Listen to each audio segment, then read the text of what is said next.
This is Kitco Mining's special coverage of the Future Minerals Forum. Hello and welcome to Kitco here at the Future Minerals Forum in Riyadh in Saudi Arabia with me, Paul Harris. Joining me is Frank Giustra, Chair and CEO of the Fiore Group and the latest inductee to the Canadian Mining Hall of Fame. Frank, welcome to Kitco. Thank you. Nice to be here again. Well, let's start with that. Congratulations in your induction to the Canadian Mining Hall of Fame. What does that mean to you personally? It's a great honor. I mean, I think you have to be pretty old to get it. So it certainly marks a point in your life, but it was a great honor. It was a great event. And it was nice to see the other honorees. It was great. You're still very active, so it certainly doesn't mark the cresting of your career. No, not retiring. Excellent. We're here at the Future Minerals Forum. What are your impressions of the event? Well, this is my second year. I came here last year, and I have to say, without doubt, that this is the most impressive and now the most important mining conference on the planet. They've done an outstanding job of convening the most important people in our industry, policymakers, etc. And they put on quite a show here. It's really well done. Absolutely. In addition to Kitco, who have you been meeting with here?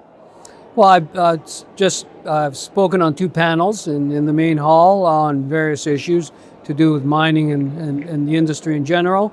And then I've obviously have my own business meetings here, as everybody does, because everybody's here. So you can, like in most conferences, you get to meet everybody, only that here you're meeting companies you would never meet at other conferences. We've certainly had that experience with some of the interviews we've been doing here. Now, we're at the Future Minerals Forum, so let's talk about something that's going to be in the future of gold.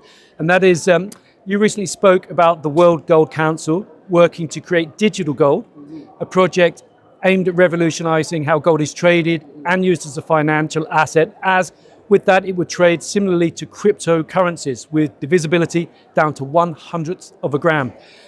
Making it accessible and hopefully more attractive to younger tech-savvy investors. How is that project progressing, and what do you think that would do for the gold market? Yeah, I had a recent conversation with David Tate, who's the president of the World Gold Council. He walked me through the entire process. They've been at it for 5 years. This has been a long time in the making.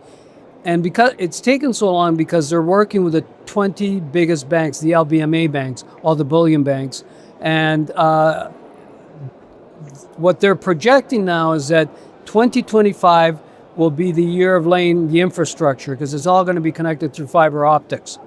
And then it will be launched in 2026 as digital gold. And as you said, divisible, transferable, immediately transferable. I was told that today it can take up to 6 hours to settle a gold trade between institutions. So, and as you said, in order to bring in the younger generation into the gold market, you have to make it technologically convenient. The TikTok generation doesn't like to get off their couch to walk down to the local bank to buy a bar or a coin of gold. They want it to be immediate and tradable and easily usable. So I think it's going to be fantastic from that point of view. But equally important, and I didn't know this until he explained it to me. Although gold is a tier 1 asset with the Bank of International Settlements, it's not with commercial banks. Commercial banks today get, if you want to use gold as collateral, they get discounted by 85% to the value. It means you only get 15% of the value for collateral value. So the banks are going to love this, because they're going to be able to have their gold positions as collateral as with any one other tier 1 asset like treasury bills, etc. So that's going to be very important to the banks. It's going to be important to the younger generation, and I think it's going to make gold much more attractive to the world at large. I mean, if commercial banks can use that as a tier 1 asset, that's potentially a huge amount of demand. So what could that potentially do to the price of gold? Well, first of all, I think gold's going to go up regardless. Even without this digital gold, gold's going to go up for many other reasons, mostly central bank continued buying, which they've been doing for 15 years straight now, and now at an accelerated pace. There's a de-dollarization movement taking place with the global central banks outside of the G7, and they're replacing a lot of it with gold. And that's going to continue, because that process is it takes time to de-dollarize, and there's still heavily weighted, almost 58% in their reserves to the US dollar. And I think they're all, for a number of reasons, wanting to bring that number down. Now, it seems long overdue, this modernization of the gold sector, the modernization of gold trading, et cetera, et cetera. Why is it taking so long for this to happen? Well, again, the way that it was explained to me by David Tate was that the banks, up until 2018, they didn't keep any data on volatility. And so their risk managers wouldn't allow for gold to be a tier one asset within the bank. And in order to change that, you had to have immediate transferability. And that required 20 billion banks and the World Gold Council to get together and slowly work towards creating a brand new infrastructure. And as David said, try and get 20 billion banks together in a meeting to agree on something. It just takes forever. And I think that that's why it's taken so long. Now, Frank, you're involved in many mining exploration companies, mining companies, publicly traded companies. Another thing that seems to be sort of lagging and perhaps out of date is the way companies market themselves. The way they participate in events such as this is perhaps the same as the way they did it 5 years, 10 years, 15 years ago. How should companies be looking to modernize their outreach, their marketing to appeal to a younger generation? I think they can, that's a really good question. I think you can take a page out of the crypto marketing game book, okay? If you look at the way they marketed Bitcoin, for instance, you can say a lot of things about Bitcoin. You can believe in it, not believe in it. I happen to not believe it is. I don't believe it's digital gold. I don't think it behaves like gold. I don't think it ever will. But they've done an incredible marketing job and you look at their marketing pieces, their advertising, commercials, they're exciting. They talk about the future. The gold mining industry, or the mining industry in general, is still living in the past, using the old methods of marketing, coming to these conferences, brochures, all that sort of thing. And I think marketing let's just talk about the gold mining business, has to become more innovative. We have to make it more exciting for people to want to own gold or gold mining shares. Okay, let's change track a little bit and switch to silver. You've launched a couple of silver companies recently. Argenta Gold, but you're active in other silver companies. Let me get that correct. Now, silver had a good year last year, but not as good as gold. There's still a bit of catch up to go. And of course, silver's famous for when it really gets going, it really gets going. This year, analysts say that production is going to be down whilst consumption is going to be increasing. So people are suggesting there could be a silver price crunch, a pinch or corn or something of that nature this year. What's your view? Well, they've been talking about that for a couple of years now. And silver behaves slightly differently to gold. It has different dynamics. It has much more commercial dynamics than gold. Gold is more of a monetary instrument and something used for jewelry. Silver has, solar panel dynamics and other commercial dynamics which impact the price and volatility. I think at the end of the day, and I'm watching it closely, I'm not a silver expert, but I watch closely. I think unlike gold, China hasn't yet dominated and become the price maker in silver. Okay, the reason gold is up because it's no longer priced in the West, it's priced in the East. Most of the physical gold has moved from Western vaults to Eastern vaults. So they now have pricing power, they can dictate the price.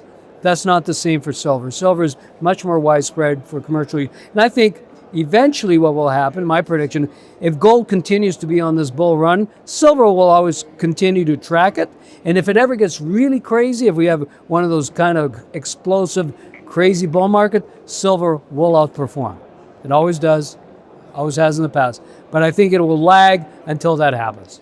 Which of course is why you've recently launched a new silver company. You want to be prepared. Okay, now we're at FMF, which is, as you mentioned, a truly impressive event. You're also, as I mentioned, an inductee to the Canadian Mining Hall of Fame. You're a big proponent of Canadian mining. This event, you said, is becoming, or now is, the most important event for mining in the world. And Saudi Arabia definitely seems to be positioning itself as the place where everybody gets together. It's not necessarily lined to the east or the west. It's, middle kingdom, if you like. It's perhaps trying to occupy a space that historically you could argue that Canada occupied as a safe, friendly jurisdiction, not necessarily too allied with one party or another.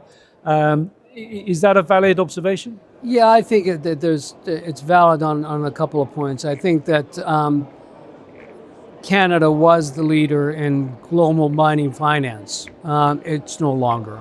And I think that's got a lot to do with Canadian policies and, just a terrible environment in Canada for the mining industry. But I think the kingdom is taking a slightly different approach. They want to be a dominant player, not just in sourcing minerals, but in processing, manufacturing. They want to be like a mini China, non-aligned, so they want to be able to deal with both the East and the West. They're geographically perfectly located for both the access to critical minerals from the super region, which includes Africa and Central Asia, but they're also perfectly located for trade routes, on the Red Sea, and, they can cater both to the West and to the East. Got the Suez Canal, and then they got a route to Asia. So they want to be more of a holistic player in the energy transition competition that's taking place. Canada, I have to say, I'm really disappointed with what's happened in Canada over the number of years. The capital markets have completely disappeared. There's no access to capital. Canadian juniors, which represented half of the global mining companies in the world, are starved for capital. There are no institutions, Western institutions, especially in Canada and the US, that cater any longer to the mining industry.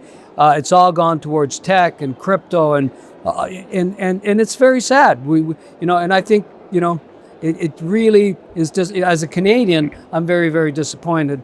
And maybe there might be a government change soon. We will see in Canada, and hopefully policies will change. But Canada needs shorter timelines for permitting.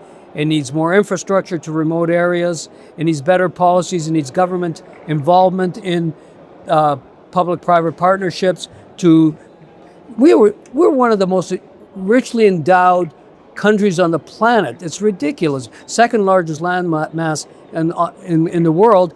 We've got everything that the world needs there, and here we are, squandering our opportunity, and it's really, really sad. Now, you mentioned earlier in the conversation how central bank bullion sales are transitioning, the money flows transitioning from the west to the east. Is that part of what you see in the mining sector? You mentioned the lack of mining finance available in Canada. Is that mining finance transitioning to the east as well? 100%. And what you've got, here's the problem. So in the west, we rely mostly on public mining companies that have to access the capital markets in order to bring develop projects and bring them to production. In the East, it's a lot of state-backed entities that have long-term strategic goals, don't have to worry about market sentiment, momentum, quarterly profits. They have a long-term strategic goal. That's hard to compete with. And again, so you got China, you got Saudi Arabia, you got other countries in the region here that are all vying for strategic stakes in places like Africa. So in Africa, it's not just the kingdom, it's not just, now you've got the UAE, Qatar, Turkey, Egypt, Russia. The US is now starting, they're a latecomer, but they're scrambling now to make those investments with, again, working with the private sector. And it's going to be very, very competitive. And I feel like Canada's almost missing the party. Hopefully that will change, but I hardly see Canada anywhere. One of the things you could argue that is hamstringing Canadian companies is the rise of ESG requirements, regulations, legislation, whatever you want to call that, the things that miners would argue they've always been doing in terms of looking after the environment, the communities they're operating in, and their corporate governments. There seems to be a growing pushback against this ESG momentum, particularly in the United States, the SEC, various state legislatures pushing back against ESG investment requirements. What can be done in Canada to I don't know, let's say liberate companies from the onerous ESG burden without necessarily sacrificing the good things? And I think you're right. I think first you have to address what the reality is. And the reality is that the perception, this industry, the mining industry, has an image problem. It has a PR problem, okay? Because people, the media and the public in general, conflate the approach that industrial mining has to that of illegal and informal miners who wreck the environment, who use child labor, forced labor, where there's corruption and money laundering taking place. That's that's how the image is painted. But that's not reality. Industrial mining, now I've been involved in mining companies around the world that act responsibly, work with the communities, protect the environment, educate and bring in the informal miners and illegal miners into a formal system. So it's partially an image problem, and I think that has to be rectified. But then if you look at the trend right now, ESG is starting to take a back seat now. I don't know if you saw BlackRock the other day, with the biggest investment pool of capital on the planet, is backing off their whole ESG movement. And with President Trump coming in, he could care less. I mean, he's going in the other direction, drill, baby, drill, and all of that. So I think that that whole ESG movement, where it's harmful to the production of the critical minerals that we're going to need to get to clean energy, I think that that's going to start to take a back seat, because there is really a disconnect between investors who on one hand say, oh, mining is dirty, but on the other hand say we need clean energy. Well, where are those critical minerals going to come from? They don't fall out of the sky. You haven't connected the dots yet, but they're going to start. And they will start as the prices of these metals go up, because there is going to be a deficit. I see that. You see that, let's say, ESG fatigue. You see that, you mentioned BlackRock.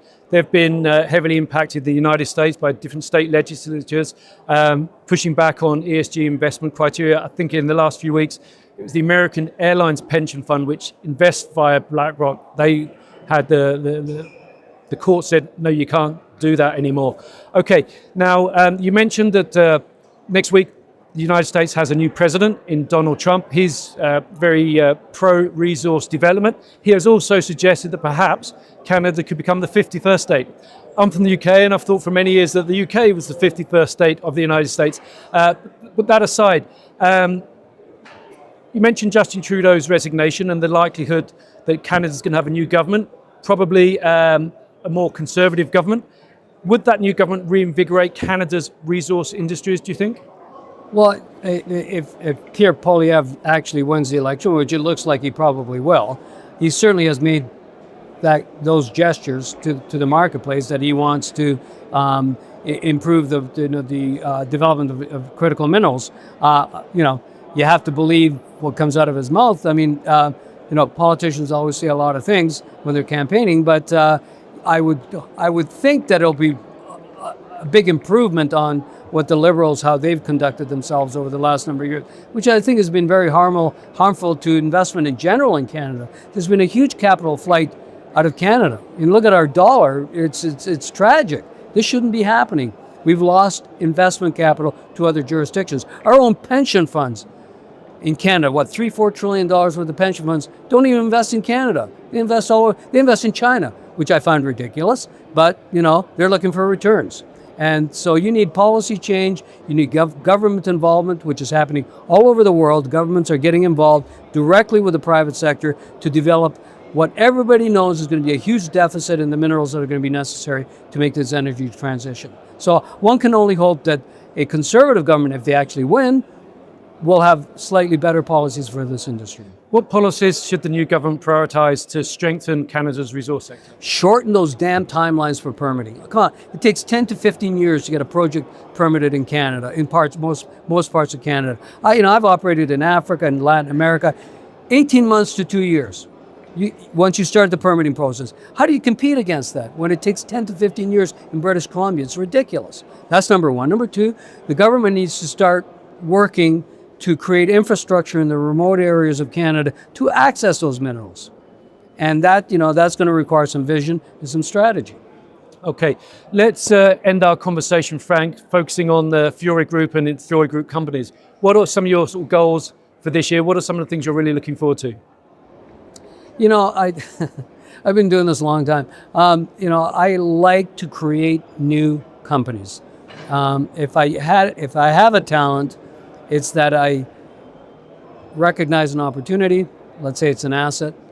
I'm able to put together a management team, a board of directors, the initial capital that's necessary to launch it, and its strategy. And then I allow the management to do its thing, and I just sit back and help where I can. And I've done this for many, many years, and I just want to continue to do that. I want to do it in gold, silver, copper, nickel, uranium if possible. I don't have a uranium deal, but I'm always on the lookout, and I haven't been able to find anything that suits my things that I need. But I'm on the lookout for those minerals. You know, gold is separate than the critical minerals, and I have a different reason why I want gold. It's about the monetary system shift that's taking place. But the critical minerals, I'm all over. Excellent. Well, Frank Giustra, wish you the best of luck with that, and thank you very much for joining us today. My pleasure. Thank you. We have more to come from the Future Minerals Forum here in Riyadh, Saudi Arabia, so stay tuned and hit that subscribe button. I'm Paul Harris, and this is Kitco Mining. This is Kitco Mining's special coverage of the Future Minerals Forum.